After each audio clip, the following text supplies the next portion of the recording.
ملګرو زئی کنا تاسو را پاسئی کنا زئی چې لږ حرکت کوو لږ شان به همت کوو ډېره د اوږدونه ده شخړه د مودونه ده نوره سپینه وو کیسه بس دی سمه وو کیسه زیری د وطن کوي غږ په هر یو تن کوي موړ چې زیږولی پاسک ښاغلی السلام علیکم زه عقیب رضا یم او تاسو ګورئ SWAT-News.com. جګران کتونکو دا وخت د ضلع شانګلې په کروړه سیمه کې موجود یم چېرته چې د شانګلې قومي جرګې لخوا یو غونډه راجوړه کړې شوې ده. د دغې غونډې یوازینی مقصد هم دغه دی د کروړې هایډرو پاور پلانټ چې دی د هغې د بجلۍ مطالبه کوي د ضلع شانګلې لپاره. په دغه غونډه کې سماجي او سیاسي کارکنانو شرکت کړی دی مشرانو پکې شرکت کړی دی. د هغوی سره به خبرې اترې کوو چې هغوی د دغې هایډرو پاور پلانټ په باره کې څه ویل غواړي او څه تاثرات لري. زموږ سره اوسئ. قام دې تسلل شوی دی نوم دې ابد شوی دی نور در باندې راج کوي بل شان رواج کوي. جګرانو کتونکو د شانګلې قومي جرګې لخوا چې کومه غونډه جوړه کړې شوې وه دغې غونډې ته د پاکستان تحریک انصاف د ملکن ډیویژن سینیئر نایب صدر حاجي سدید الرحمن صاحب را سره موجود دی. دوی په دغه غونډه کې شرکت وکړو. دوی سره د دې په حوالې سره خبرې اترې کوو. دا راته ووایي چې په نننۍ غونډه کې چې کوم مطالبات وو دغې ته په کم نظر سره ګورئ او د حکومتي د طرف نه د دغې غونډې کوم کمیټي چې وه د هغې ته څه دغه ورکوئ چې څه تسلي ورکوئ هغوی ته؟ بسم الله الرحمن الرحیم. د ټول نه مخکې خو د شانګلې قومي جرګې چې کوم نن دا جرګه رابللې وه یقینا دا د وخت ضرورت و او دې نه مخکې په دې اړخ چې دی کوم دی نو زموږ د شانګلې اکشن کمیټي چې کومه ده په دغه مطالبو یو چارټر اف ډیمانډ چې کوم دی هغه صوبایي حکومت ته پیش کړی دی او په هغې کې د شوکت یوسفزۍ انتهایي مشکور یم چې هغه خپل ښه مؤثر کردار ادا کړی دی او هغه ایشن کمیټۍ چې کوم 11 نکات وو هغه سټیپ وایز چې کوم دی هر نکات باندې چې کوم دی عمل درآمد روان دی. ظاهري خبره ده خلکو کې تشویش وي خلکو وایي چې دا کار موږ ته ضرور شوی او د صوبایي حکومت او د مرکزي حکومتونو چې کوم دا پروسس دی هغه لږونه کې هغې ټایم لګي. نو بیا هم د قومي جرګې هم مشکور چې خپل حق دپاره خلک راوځي دا د روغ جمهوري حق دی. موږ د سره په دغه حق کې ولاړ یو انشاءالله درو هر پیغام موږ صوبایي حکومت ته رسو او دغې آلریډي کار روان هم دی که بیا هم د صوبایي حکومت طرف نه داسې ډیلی کېږي انشاءالله هغه ډیلی به مزید نه کېږي. نننۍ غونډه دې باره کې وه چې دلته په کروړه روپیو پروجیکټ چې کوم دی هغه تقریبا تیارېدو کې دی. موږ ویو چې موږ له د دې نه بجلي لازمي پکار ده ځکه چې زموږ په صوبایي خودمختارۍ سره دا خبره راغله چې کوم لوکل ضرورت یې هغه به اول پوره کېږي. نو دغه سلسله کې موږ دا اورېدلي دي چې دا بجلي جوړېږي موږ له نه راکړی کېږي څنګه چې موږ سره مخکې په خوان خوڼ باندې بجلي جوړه شوه 72 میګاواټ او هغې نه موږ له 1 میګاواټ بجلي را نه کړی شوه او شانګله چې له 3 میګاواټو نه کور کېږي. نو موږ نن د قومي جرګه راټوله کړې وه ټول شانګلې خلک راټول کړی او ټول عام وګړي سیاسي خلک سماجي خلک راټول کړی چې آیا دا بجلي دې موږ راکړي چې که را نه کړی شوه موږ حکومت له 15 ورځې ډیډلاین ورکړی دی که 15 ورځو کې دوی زموږ تسلي ونه کړه او موږ سره اګریمنټ امپلیمنټیشن چې کوم دی هغه ونه شو نو بیا موږ روډونو ته راوځو بیا که هر قسمه قرباني راځي که هغه د مرګ او که هغه د څه د هغه ځکه زموږ د ضرورت دی د بجلۍ نو بیا موږ خپل هغه د مادمس قلندر کوو. نو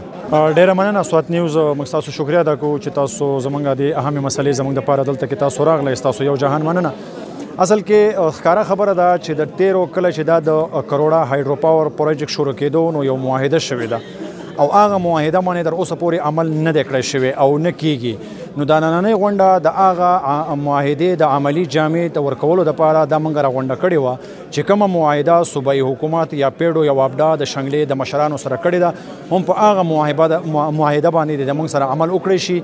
او که هغه معاهده باندې عمل نه کړی کېږي نو بیا زموږ سره اول قانوني لاره ده موږ به په قانوني لاره باندې ځو موږ به د صوبایي اسمبلۍ ټوټلو ممبرانو ته ځان رسو بیا اپوزیشن والا سره به موږ کینو هغې به دا خبره زموږ په اسمبلۍ په فورم باندې اوچتوي او که په هغې باندې ونه شوله نو بیا زموږ سره واحده لاره چې د هغه دا ده چې احتجاج دی او هغې کې بیا موږ خپل کردار ښه لوبولی شو انشاءالله او هغه که به کوو ځکه چې دا زموږ حق دی او دلته کې قانوني طور باندې د 98 ترمیم نه وروستو بجلي چې دا د صوبو ته خپل اختیار میلاو دی په کار ده چې بیا په شانګله کې پیدا کېږي دلته موږ له بجلي راکړی شي دلته به ورته کارخانې جوړې شي. زموږ هغه مزدوران چې په کویله کې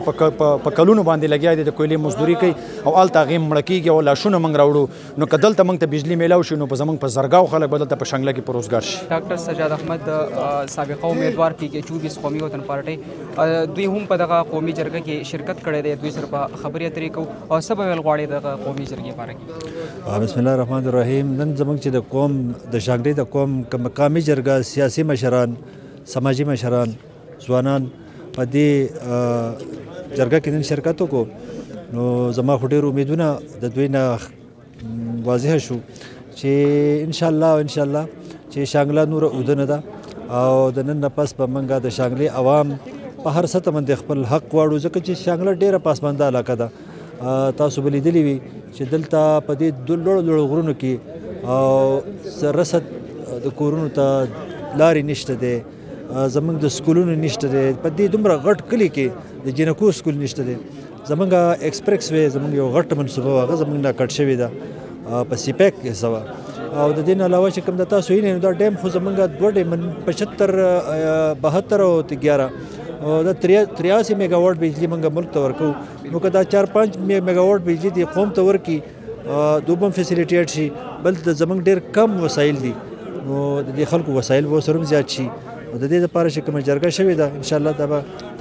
موږ به خپل حق په دغه قومي جرګې کې اهم کردار د یوت دی. څه پیغام به ورکول غواړئ یوت ته؟ یوت چې کوم دی د شانګلې ټول دارومدار زه په خپل په دغه کې په یوت کې نه ما که یوت را پاسېده ان شاء الله د شانګلې روښانه مستقبل دی، او که یوت دغه شانې لاړ کې چې کوم زمونږ لکه د 35-40 سال نه چې کوم سیاسي بحران تیر شوی دی نو دا بحران به جاري. نو زه د خپل یوت نه ډېر لوی امیدونه مې دي او ان شاء الله کامیابي وګورو په دې کې. دا وخت زما سره د پاکستان تحریک انصاف رهنما نواز محمود صاحب موجود دی. دوی سره هم د دې قومي جرګې کوم چې نن رابلل شوی دی باره کې به خبرې اترې کوو او څه به ویل غواړئ تاسو ایز حکومتي شخصیت په دغه کې شرکت کړی او څه تسلي ورکوئ دغه کمیټې ته چې څومره ورځو کې به دا مسله حل شي؟ ګوره داسې چې تاسو ته پته ده زموږ خو دا مسایل ډېر زیات دي که نه، چې 15 کالو مسایل دي. دا چې کوم د نن چې کوم زموږ جرګه وه دا د کروړه هایډل پروجیکټ دی، دا 3 یونین کونسل او متاثرینو خبره وه. هغې کې 11 نکاتي ایجنډه وه چې کوم د حکومت او د جرګې د طرف نه په 2000 مطلب چې کله موږ لاست ګورنمنټ زموږ د خیبر پښتونخوا نو زه د دواړو طرف نه زه ذموار شوم، زه د جرګې د دواړو طرف نه مشر کړی وم. هغې کې 11 نکاتي پوینټ کې د دې دپاره بجلي وه، متاثرینو دپاره د هغې پیمنټس وو، د نوکریانو د جابس خبرې وې، نو هغه ټول پوینټونه چې دي د اوبو سکیم وو هغې کې 11 نکاتي پوینټس کې تقریبا نور ټول شي دي. یو صرف دا ده چې د متاثرین علاقې چې کوم دي هغې ته د بجلۍ مسله وه، هغه پیسکو سره زما میټینګز وشو، منسټر انرژي پاور حمایت صاحب او زموږ خبرو د پیسکو چیف سره هم وشوه. هغه به انشاءالله سبا پورې موږ ته ډیټ پته لګي چې هغې به خپل ټیمان را لیږي، ځکه چې دا خو د پیسکو د وابډا کار دی. هغه به راځي د دې سروې به کوي، د هغې پروپوزل به جوړوي او انشاءالله هغې نه پس به چې کوم دی نو د هغې دغه کېږي چې ډسټریبیوشن او ټرانسمیشن به څنګه کېږي، څومره پیمنټ به کېږي. نو د هغه زما خیال په دې هفته کې به موږ ته پته ولګي او نور د هغې نه پس به بیا موږ د هغه پروپوزل د چیف منسټر صاحب سره او د ګورنمنټ سره ټیک اپ کوو. نو دا مسله به انشاءالله دی چې دا د دې حق دی او دا به دوی ته ورکوو. موږ خو د انصاف هم دا دی چې موږ د دې حقدارانو حق ورکوو که نه چې او خان صاحب خو ویلي هم دا دي چې کم ځای نه بجلي پیدا کېږي، کم ځای نه ګیس پیدا کېږي، نو هغه خلک په تیارو کې په 15 کالو کې پاتې شوي دي، د کم ځای نه به چې دا پروډکشن کېده، جنریشن دغه کېده، نو موږ به انشاءالله تعالی دې ته به دا مسله به حل کېږي انشاءالله.